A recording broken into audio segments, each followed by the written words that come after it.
ਤੇ ਮਾਂ ਕਹਿੰਦੀ ਸੀ ਭੈਣ ਭਰਾ ਨਹੀਂ ਛੱਡੇ ਜਾਂਦੇ, ਨੂੰਹਾਂ ਨਾਲੋਂ ਮਾਸ ਕਦੀ ਵੀ ਵੱਖ ਨਹੀਂ ਹੁੰਦਾ, ਕੱਲਿਆਂ ਰਹਿ ਕੇ ਕੱਖ ਨਹੀਂ ਹੁੰਦਾ।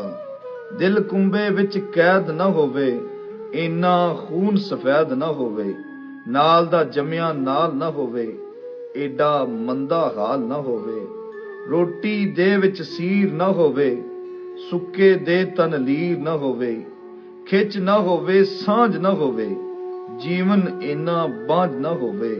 ਮਾਂ ਕਹਿੰਦੀ ਸੀ ਭੈਣ ਭਰਾ ਨਹੀਂ ਛੱਡੇ ਜਾਂਦੇ। ਤੇ ਮੈਨੂੰ ਹੱਸਣ ਜੋਗਾ ਕਰਦੇ, ਕਿਧਰੇ ਵਸਣ ਜੋਗਾ ਕਰਦੇ, ਮੇਰਾ ਵੀ ਕੋਈ ਹੈ ਵੇ ਸਾਈਂ, ਜੱਗ ਨੂੰ ਦੱਸਣ ਜੋਗਾ ਕਰਦੇ।